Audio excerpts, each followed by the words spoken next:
سارے تعلق رب سے جوڑو، کر دے گا وہ نظر کرم۔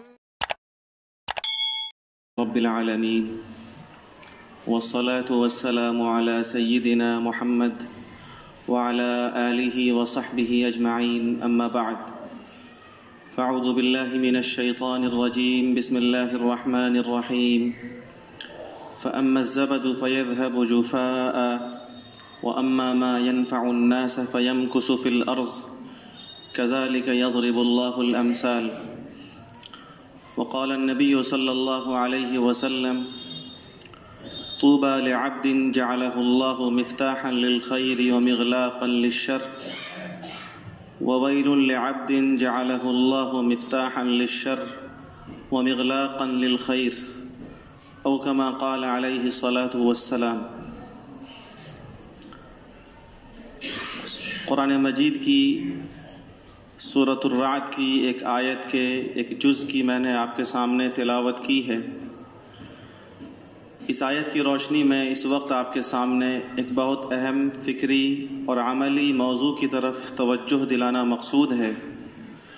اس تعلق سے کچھ گزارشات آپ کے سامنے پہلے بھی عرض کی جا چکی ہیں۔ ہمیں امید اور یقین ہے کہ انشاءاللہ اسے بہت توجہ کے ساتھ سن کر عملی طور پر عمل کا آغاز بھی کیا جائے گا انشاءاللہ۔ قرآن مجید کی اس آیت میں اللہ تبارک و تعالی نے دو مثالیں ذکر فرمائی ہیں۔ انزل من السماء ماء فسالت اودیۃ بقدرها فاحتمل السیل زبدا رابیا۔ اللہ تعالیٰ کا فرمان ہے کہ اللہ تعالیٰ آسمان سے بارش اتارتا ہے، بارش کا پانی برستا ہے، تو پانی کے برس جانے کے بعد ندی نالے اپنے اپنے وسعت کے بقدر پانیوں کو لے کر بہہ پڑتے ہیں۔ اسی طریقے سے جب پانی بہہ جاتا ہے تو پانی کے اوپر ایک جھاگ نمودار ہوتا ہے۔ یہ دراصل گندگیوں کا اور کوڑا کرکٹ کا اثر ہوتا ہے جو پانی کے اوپر نمودار ہوتا ہے۔ ایسے ہی وَمِمَّا يُوقِدُونَ عَلَيْهِ فِي النَّارِ ابْتِغَاءَ حِلْيَةٍ أَوْ مَتَاعٍ زَبَدٌ مِثْلُهُ۔ سونا، چاندی، پیتل، اس طریقے کی معدنیات جب ان سے زیورات اور ساز و سامان، ہتھیار وغیرہ بنانا ہوتا ہے تو انہیں بھی پگھلایا جاتا ہے، اور جب اسے پگھلایا جاتا ہے تو اس کے اوپر میل کچیل، گندگیاں اور جھاگ نمودار ہوتے ہیں۔ پانی کے اوپر جو جھاگ ہوتا ہے وہ بے حیثیت ہوتا ہے۔ ایسے ہی سونے، چاندی اور دیگر معدنیات کو پگھلانے کے بعد اوپر جو میل کچیل اور گندگی ہوتی ہے وہ بے حیثیت ہوتی ہے۔ اما الزبد فیذهب جفاء، یہ بے حیثیت اور گندگی اللہ تعالیٰ اسے ختم کر دیتا ہے۔ وَأَمَّا مَا يَنْفَعُ النَّاسَ فَيَمْكُثُ فِي الْأَرْضِ، اور وہ پانی جو جھاگ کے نیچے ہوتا ہے وہ چونکہ انسانیت کے لیے نفع بخش ہے، اس لیے اللہ تعالیٰ اسے باقی رکھتا ہے۔ معدنیات کو، سونے چاندی کو پگھلانے کے بعد اوپر کی گندگی بے حیثیت ہوتی ہے، ختم ہو جاتی ہے، اور نیچے رہ جانے والی اصل چاندی، اصل سونا اور اصل تانبا وغیرہ، یہ چونکہ انسانیت کے لیے نفع بخش ہے، اس لیے یہ باقی رہ جاتا ہے۔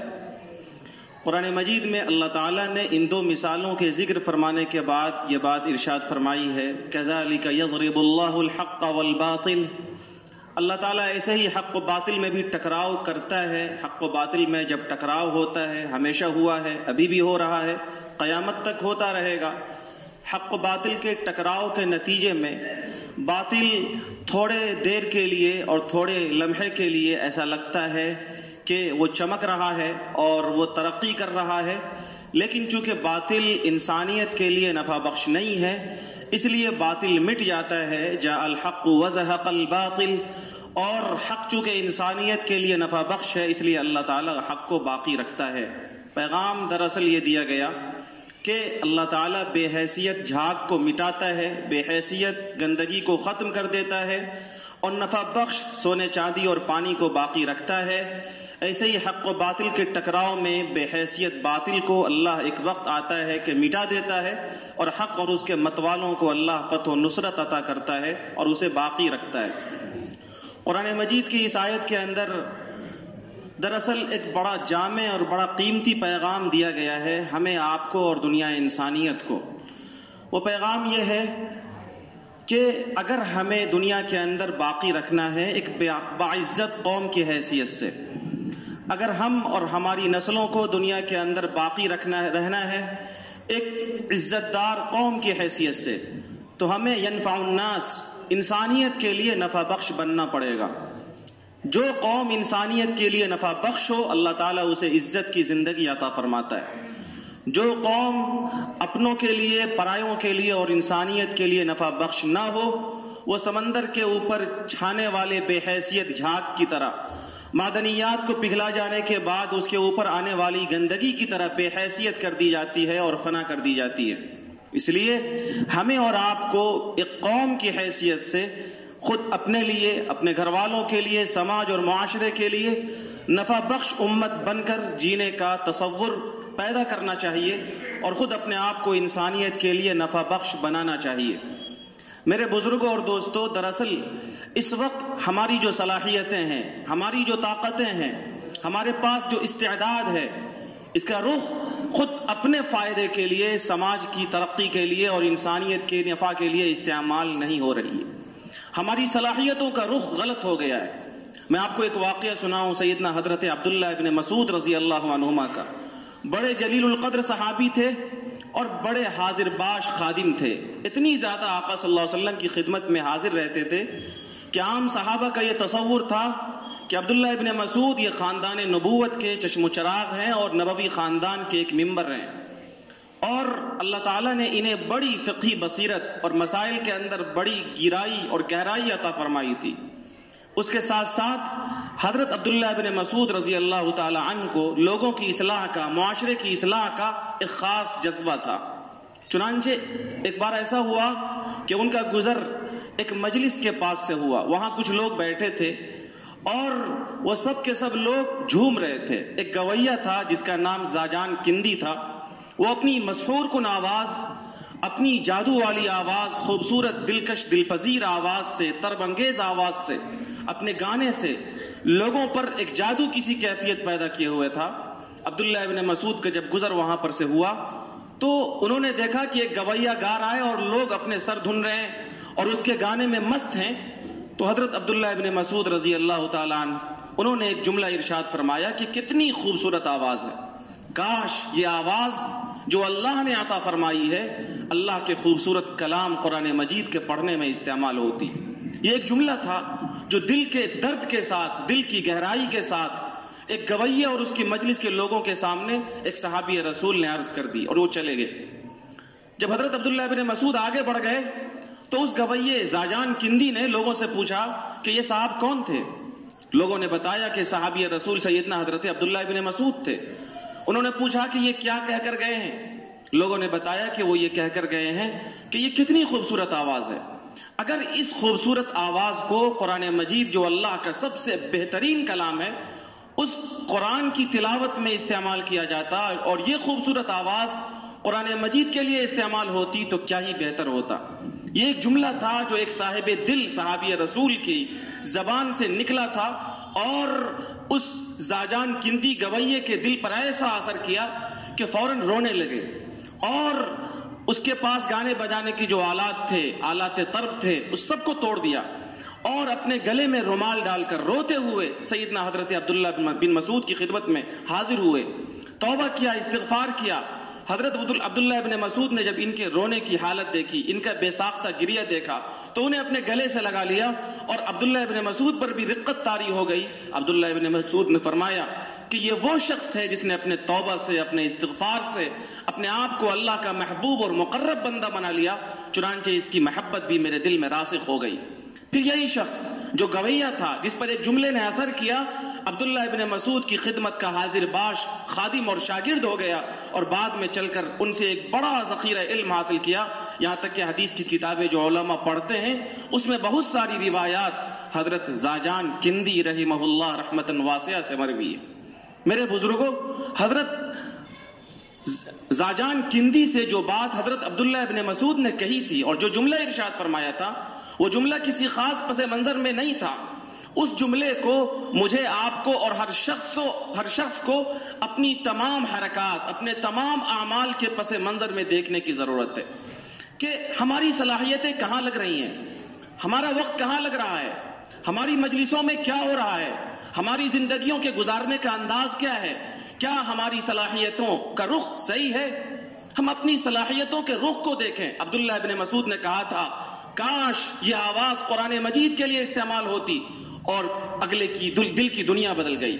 کاش ہمارے نوجوانوں کے جو اوقات یوں ہی بلا وجہ مجلسوں میں ضائع ہوتے ہیں، ہمارے بزرگوں کی جو مجلسیں یوں ہی غلط واہی تباہی میں ضائع ہوتی ہیں، کاش ان مجلسوں میں اللہ کے قرآن کا تذکرہ ہوتا. کاش ان کے یہ اوقات قرآن مجید کی تلاوت میں، ذکر الہی میں، اللہ کے سامنے گریہ وزاری میں صرف ہوتے. آج صورتحال یہ ہے کہ امت کے پاس ایسا نہیں ہے کہ صلاحیتوں کی کمی ہے.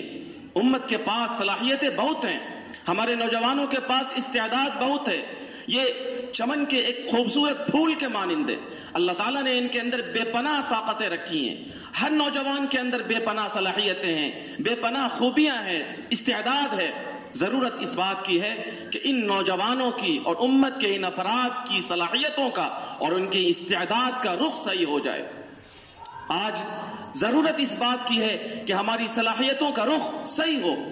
آج المیہ ہوتا ہے، دکھ ہوتا ہے. آپ جب جائزہ لیں گے تو آپ کو، آپ کے دل میں، آپ کے سینے میں اگر دھڑکنے والا دل ہے اور زندہ دل ہے تو آپ محسوس کریں گے کہ آج مسلم معاشرے کا محلہ محلہ ضیاء وقت کا اڈا بنا ہوا ہے. ہمارے نوجوانوں کی مجلسوں میں جائیں تو وہاں کیرم بورڈ کی مجلس گرم ہے، وہاں ویڈیو گیم چل رہا ہے، وہاں کرکٹ کے تبصرے ہیں، وہاں فلموں کے فوش تبصرے ہیں. بزرگوں کی مجلسوں میں جائیں تو وہاں واہی تباہی، اس کی غیبتیں ہو رہی ہیں. چائے کی دکانوں پر اور ہوٹلوں پر بیٹھیں تو ایسا لگتا ہے کہ پورا پارلیمنٹ اور پوری اسمبلی یہیں اٹھ کر آ گئی ہے اور ملک کے سارے مسائل کو سلجھانے کی ذمہ داری چائے خانوں پر بیٹھے ہوئے انہی بزرگوں کے ہاتھ پر اور کندھوں پر ڈالی گئی ہے.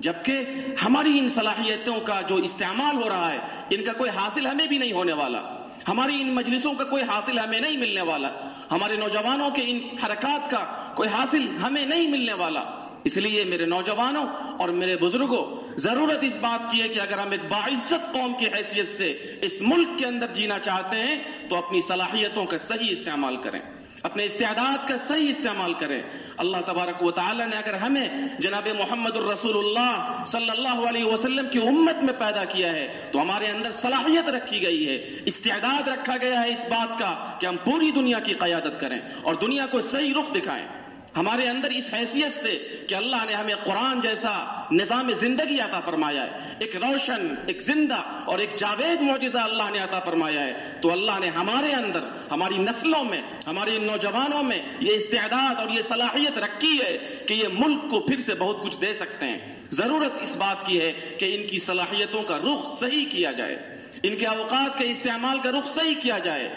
جناب رسول اللہ صلی اللہ علیہ وسلم کا جو فرمان میں نے آپ کو سنایا ہے، اس فرمان میں ایسے نوجوانوں کو، ایسے بزرگوں کو اور امت کے ایسے افراد کو زبان نبوت و رسالت سے، آقا صلی اللہ علیہ وسلم کی سچی زبان سے مبارکبادی دی گئی. طوبى لعبد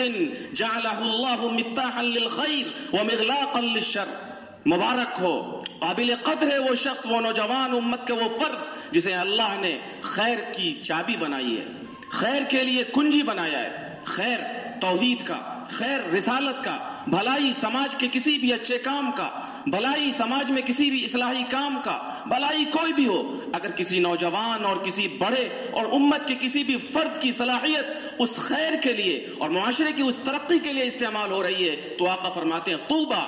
ایسا شخص قابل قدر ہے اور مبارکباد ہے ایسے شخص کے لیے جو اپنی صلاحیتوں کا اور اپنے استعداد کا استعمال ملت کی اصلاح کے لیے، قوم کی ترقی کے لیے، اپنے اور اپنے اہل خانہ کی ترقی کے لیے کرتے ہیں. ومغلاقا للشر، اور اپنی صلاحیتوں کے ذریعے سے شر کو بند کرتے ہیں، کفر کو بند کرتے ہیں، شرک و بدعات کا خاتمہ کرتے ہیں اور اپنے صلاحیتوں کے ذریعے سے سماج سے برائیوں کو مٹاتے ہیں. ساتھ ہی زبان رسالت سے یہ بات بھی فرمائی گئی، وَوَيْلٌ، ہلاکت ہے، بربادی ہے اس شخص کے لیے جعلہ اللہ مفتاحا للشر، جن کی صلاحیتوں سے شر پنپتا ہے.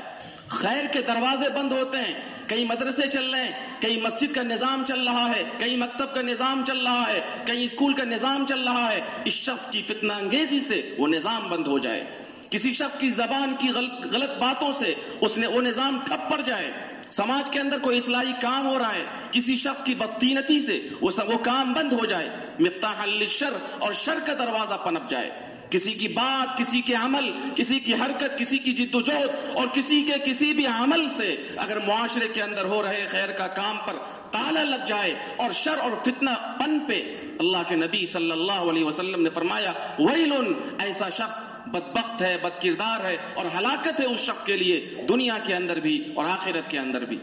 میرے بزرگوں اور دوستو، آج ضرورت ہے کہ ہم سب اپنے استعداد اور اپنی صلاحیتوں کا تجزیہ کریں کہ ہمارا استعداد اور ہماری صلاحیتیں کہاں صرف ہو رہی ہیں۔ اس وقت پوری ملت کی تنزلی کی سب سے بڑی وجہ اگر ایک طالب علم سے پوچھا جائے تو میں آپ سے یہ بتا سکتا ہوں کہ اس امت کی، اس ملت کی اور ملک کے مسلمانوں کی زبوحالی،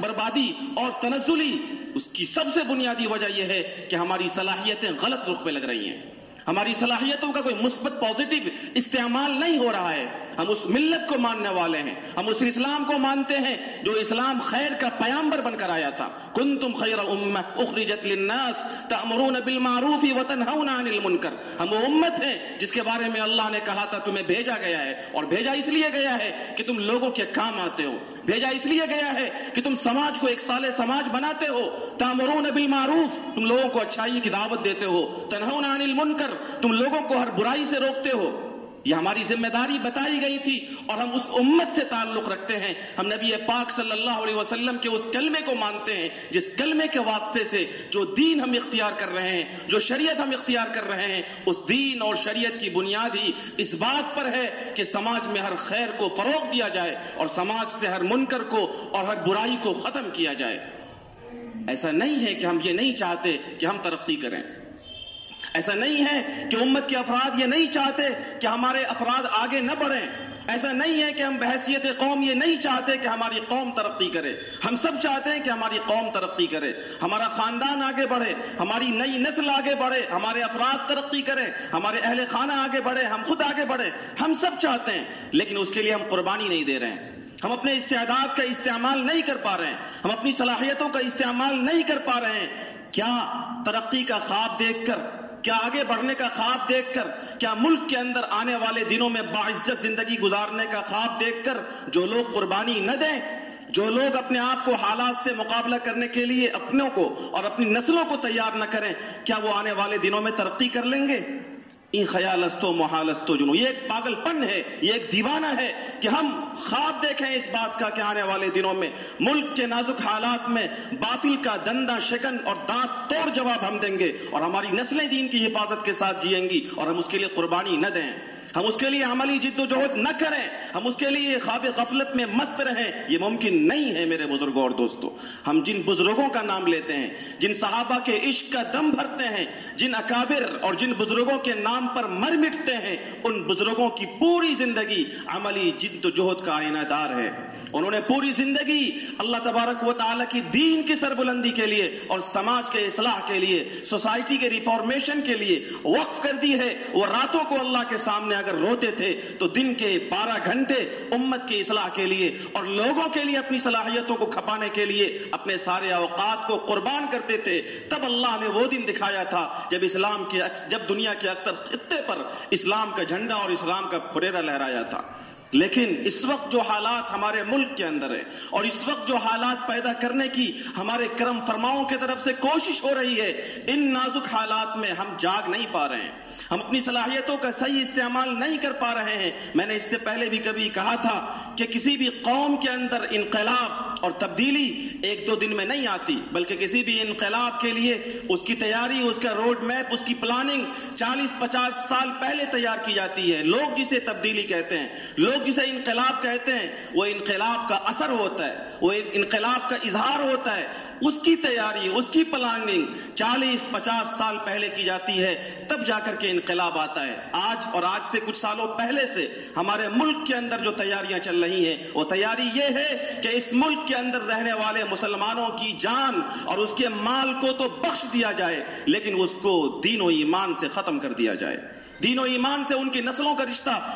ختم کر دیا جائے۔ میرے بزرگوں، اور یہ بات بھی ہمارے ذہنوں میں ہمیشہ رہتی ہے کہ ہمارے پاس ایمان کی جو طاقت ہے وہ سب سے بڑی طاقت ہے۔ ایک مسلمان صرف اچھا کھانا، صرف اچھا پہننا، صرف اچھے مکان بنانا نہیں چاہتا، بلکہ ایک مسلمان یہ چاہتا ہے کہ اگر اس کو اس ملک کے اندر رہنا ہے تو ایک باعزت شہری بن کر اور ایک کامل اور مکمل مسلمان بن کر۔ اور اس کے لیے میرے بزرگوں اور دوستوں، ہم سب کو قربانی دینی پڑے گی۔ ہم سب کو اپنی صلاحیتوں کا اور اپنے استعداد کا، اپنی طاقتوں کا صحیح استعمال کرنا پڑے گا۔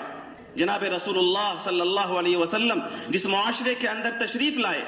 اس معاشرے کے اندر جو خرافات تھی، جو بدعات تھی، آقا صلی اللہ علیہ وسلم نے اپنی عملی جد و جہد اور جو صحابہ، جو افراد انہوں نے تیار کیے تھے، ان کی قربانیوں کی وجہ سے ان ساری خرافات کا، ان ساری خرابیوں کا خاتمہ ہوا تھا۔ وہ عملی جد و جہد تھی، وہ مسلسل عمل تھا، وہ مسلسل قربانیاں تھی، جن کی بنیاد پر عرب کا معاشرہ بدلا تھا اور عرب کے اندر ایک صالح انقلاب آیا تھا۔ وہ انقلاب اور وہ تبدیلی اگر چاہیے تو ہمیں بھی اپنے استعداد اور اپنی صلاحیتوں کا صحیح استعمال کرنا پڑے گا۔ ہم جس مذہب کو مانتے ہیں، جناب رسول اللہ صلی اللہ علیہ وسلم نے اس مذہب کے اندر چھوٹی چھوٹی باتوں پر لوگوں کے کام آنے کی تعلیم اور تلقین فرمائی ہے۔ مسلسل عملی جد و جہد کے لیے چھوٹی چھوٹی چیزوں کو بھی آپ اپنی عملی زندگی کا حصہ بتائیے۔ قرآن مجید کی صورتوں میں یوسرون علی انفسہم ولو کان بہم خصاصہ، خود بھوکا رہ کر، خود اپنے ضروریات پر دوسروں کی ضرورتوں کو ترجیح دے کے عملی جد و جہد کا آئینہ دار بنا کر لوگوں نے قربانیاں پیش کی ہیں۔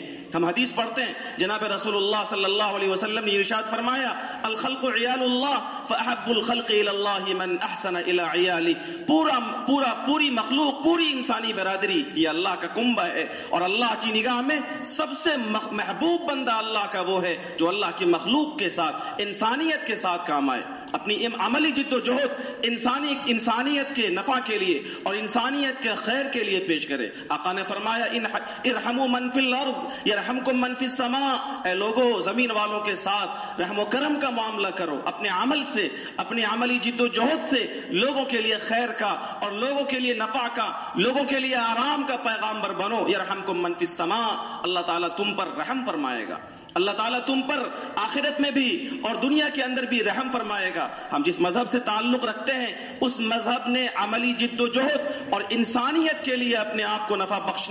بخش بنانے کا تصور یہاں تک دیا کہ فرمایا گیا، اماطۃ الاذی عن الطریق، کہ راستے سے تکلیف دہ چیزوں کو ہٹانا جس سے کسی عام انسان کو تکلیف نہ ہو، یہ بھی ایمان کا اور نیکی کا ایک بڑا شعبہ ہے۔ میرے بھائیوں اور میرے بزرگوں اور دوستوں، انسانیت کے لیے اپنے عملی جد و جہد سے اور اپنی قربانیوں سے اپنے آپ کو نفع بخش بنانے کا تصور ہمیں ہمارا مذہب سکھلاتا ہے۔ اس لیے ہم سب کی ذمہ داری ہے کہ ہم سب اپنے آپ کو انسانیت کے لیے نفع بخش بنائیں۔ ہم اپنے آپ کو انسانیت کے لیے نفع بخش کیسے بنا سکتے ہیں؟ ہماری ذات، ہمارا وجود انسانیت کے لیے نفع بخش کیسے ہو سکتا ہے؟ اس کا صرف ایک سیدھا اور آسان راستہ ہے، اور یہ وہ راستہ ہے جس راستے پر عملی طور پر چلنے کی تحریک اور تشکیل اس وقت پورے ملک کے ہمارے اکابر ہمیں دے رہے ہیں۔ وہ راستہ یہ ہے، میں نے اشارہ کیا آپ کو کہ کسی بھی سماج اور کسی بھی ملت میں اگر تبدیلی آتی ہے تو اس کا روڈ میپ سالوں پہلے لوگ بناتے ہیں، 40-50 سال پہلے اس کی تیاری ہوتی ہے۔ اس ملک کے اندر ایسی تیاری آپ کے لیے اور آپ کی نسلوں کے لیے ہو چکی ہے، اور ملک کے برسر اقتدار طبقے کی طرف سے مضبوط پلاننگ کے ساتھ اسے زمین پر اتارنے کی کوشش ہو رہی ہے اور اتاری جا رہی ہے کہ آنے والے دنوں میں اور آپ کی نسلیں آنے والے دنوں میں مسلمان نہ رہے، اسلام سے اور ملت سے اس کا رشتہ نہ رہے، اس کا رشتہ ملت سے کمزور پڑ جائے، اس کا ملی وجود ختم ہو جائے، اس کا اسلام سے تعلق ختم کر دیا جائے۔ اس کے لیے میرے بھائیوں اور میرے بزرگوں اور دوستوں، ہمیں وہ نسخہ اختیار کرنا پڑے گا جو نسخہ آقا رحمت جناب محمد الرسول اللہ صلی اللہ علیہ وسلم نے دیا تھا۔ آپ علیہ الصلوۃ والسلام جب عرب میں آئے تو آپ علیہ الصلوۃ والسلام پر سب سے پہلے کون سا حکم آیا تھا؟ اقرأ بسم ربک الذی خلق، انسانیت کو نفع بخش انسانیت کے لیے اپنی ذات کو نفع بخش بنایا جائے تو قرآن مجید کی میں نے آیت پڑھ کے آپ کو سنائی، یمکث فی الارض، ہم انسانیت کے لیے اگر نفع بخش ہوتے ہیں تو ہمارا وجود باقی رہے گا، بحیثیت ملت ہم اس دنیا کے اندر عزت کے ساتھ زندگی گزارنے والے ہوں گے، اور انسانیت کے لیے نفع بخش بنانے کا تصور اور اس کی شروعات اسلام نے جو بتائی ہے وہ یہاں سے بتائی ہے، اقرأ بسم ربک الذی خلق، تعلیم کو رواج دیجئے، صحیح تعلیم کے مشن کو آگے بڑھائیے، اپنی نسلوں میں تعلیم کو فروغ دیجئے، صحیح تعلیم کے شمع کو روشن کیجئے۔ اگر نسلوں میں صحیح تعلیم آ گئی، میں صحیح تعلیم کا لفظ بہت سوچ سمجھ کے بول رہا ہوں، صرف تعلیم نہیں، صحیح تعلیم، وہ تعلیم جس کا رشتہ اگر ایک طرف جناب محمد الرسول اللہ صلی اللہ علیہ وسلم کے عشق اور محبت سے جڑا ہوا ہو تو اس علم کا رشتہ اللہ کی معرفت سے بھی جڑا ہوا ہو۔ صحیح تعلیم اگر معاشرے کے اندر آ جائے تو یہ معاشرہ اور آنے والی نسل انسانیت کے لیے نفع بخش ہو جائے گی، اور جب یہ نسل انسانیت کے لیے نفع بخش ہو جائے گی تو اس کا وجود محفوظ رہ جائے گا۔ جناب رسول اللہ صلی اللہ علیہ وسلم پر اسی لیے سب سے پہلے قرآن مجید کے اندر تعلیم کا حکم اتارا گیا، اور خود آپ نے اپنی بعثت کا مقصد بتایا ایک جگہ، انما بعثت معلما، کہ مجھے بحیثیت معلم اس دنیا کے اندر بھیجا گیا ہے، میں بحیثیت معلم، بحیثیت ایک استاذ کے اس دنیا کے اندر آیا ہوں۔ تجزیہ کیجئے اپنا، جس مذہب نے سب سے پہلے اس مذہب کی عزت کے ساتھ ملی وجود کے بقا کے لیے قرآن مجید میں تعلیم کا حکم اتارا، جس مذہب کے نبی یہ کہتے ہوں کہ مجھے بحیثیت معلم بھیجا گیا ہے، آج اس مذہب کے نام لیواؤں کا حال یہ ہے کہ ہمارے ملت کے 25% بچے وہ ہیں جو نہ تو اسکول کا رخ کرتے ہیں نہ مدرسے کا رخ کرتے ہیں۔ اس ملت کے صرف 17%، 100 میں صرف 17 بچے وہ ہیں جو 10ویں اسکول پاس کرتے ہیں۔ اس ملت کے صرف 4% بچے وہ ہیں جو گریجویشن کمپلیٹ کرتے ہیں۔ جس ملت کا 96% طبقہ گریجویشن کی تعلیم سے بھی نیچے ہو، جس ملت کا 17% طبقہ صرف میٹرک پاس کرتا ہو، جس ملت کا 25% طبقہ اسکول مدرسے کا رخ نہ کرتا ہو، وہ ملت اپنے آپ کو نفع بخش کیسے بنا سکتی ہے؟ وہ ملت اپنے آپ کے لیے عزت کی زندگی کا فیصلہ کیسے کر سکتی ہے؟ وہ ملت اپنی نسلوں کو باعزت زندگی گزارنے کا روڈ میپ کیسے دے سکتی ہے؟ اس لیے میرے بزرگوں اور میرے نوجوانوں، ضرورت اس بات کی ہے کہ نفع بخش علم کی شمع کو روشن کیجئے، نفع بخش علم کے چراغ کو روشن کیجئے۔ آپ کوشش کیجئے کہ آپ اور آپ کے گھر کا کوئی بچہ اور آپ کے پڑوس کا کوئی بھی بچہ صحیح علم سے محروم نہ ہو۔ کیا آپ سمجھتے ہیں کہ اسلام نے اگر یہ بات کہی ہے کہ اپنے پڑوس کا پیٹ بھرا جائے، لیس المؤمن الذی یشبع وجارہ جائع، ایمانی کامل نہیں ہوگا کہ آپ شکم سیر ہو، آپ کا پیٹ بھرا ہوا ہو اور آپ کا پڑوسی بھوکا ہو، آپ کا ایمان مکمل نہیں ہو سکتا۔ اگر پڑوس کے پیٹ کے بھوک کو مٹانا آپ کے ایمان کی ذمہ داری ہے تو سماج کے ایک ایک بچے کو اور پڑوس کے ایک ایک بچے کو صحیح تعلیم سے آراستہ کرنا بھی آپ کی ایمانی ذمہ داری ہے۔ امارت شرعیہ جو ہماری باوقار ملی اور فعال تنظیم ہے، ملک کی اس نازک حالات میں جبکہ نئی ایجوکیشن پالیسی کے ذریعے سے باطل طاقتوں نے آنے والے دنوں میں ہمارے ملی وجود کو ختم کرنے کی منظم پلاننگ کر لی ہے، ہمارے اکابر اس وقت تعلیم کے فروغ کی تحریک چلا رہے ہیں۔ اس لیے ہم درخواست کریں گے اپنے نوجوانوں سے بھی اور اپنے بزرگوں سے بھی کہ اگر تعلیم کو ترقی دینے کا اور تعلیم کے فروغ دینے کا کوئی بھی موقع آپ کے پاس آئے تو آپ اسے اپنے ہاتھ سے جانے مت دیجیے۔ آپ کوشش کیجئے کہ ہمارے سماج کا اور ہمارے علاقے کا، ہمارے پڑوس کا ایک ایک بچہ صحیح تعلیم سے آراستہ ہوگا۔ اگر وہ مدرسے میں پڑھ رہا ہے سبحان اللہ، اگر وہ اسکول میں پڑھ رہا ہے تو اسکول کی تعلیم کے ساتھ ساتھ اسے اللہ کی محبت اور نبی پاک صلی اللہ علیہ وسلم کی عظمت کا درس دلانے کے لیے اپنے مکتبوں میں اور اپنے مدرسوں میں منظم مکتب کا نظام چلا کر ان کی صحیح دینی تعلیم اور تربیت کا انتظام کیا جائے گا انشاءاللہ۔ اگر ہم نے یہ کام کر لیا، اگر ہمارے اندر صحیح علم آ گیا تو ہماری نسلیں انسانیت کے لیے نفع بخش ہوں گی، اور جب ہماری نسلیں دوسروں کے لیے فائدہ مند، کارآمد اور نفع بخش ہو گئی، اما ما ينفع الناس فيمكث في الارض، تو قرآن مجید نے کہا اللہ تعالیٰ تمہیں زمین میں عزت کی زندگی عطا فرمائے گا، اللہ تعالیٰ تمہیں زمین میں قرار عطا فرمائے گا۔ یہ قرآن مجید کا دستور، یہ پیغام سبھی افراد کے لیے، سبھی اداروں کے لیے، سبھی تنظیموں کے لیے۔ وہی تنظیمیں باقی رہتی ہیں جو دوسروں کے لیے نفع بخش ہوں، وہی ادارے باقی رہتے ہیں جو انسانیت کے کام آئے، اور وہی نسلیں اور وہی قومیں عزت کے ساتھ زندگی گزارتی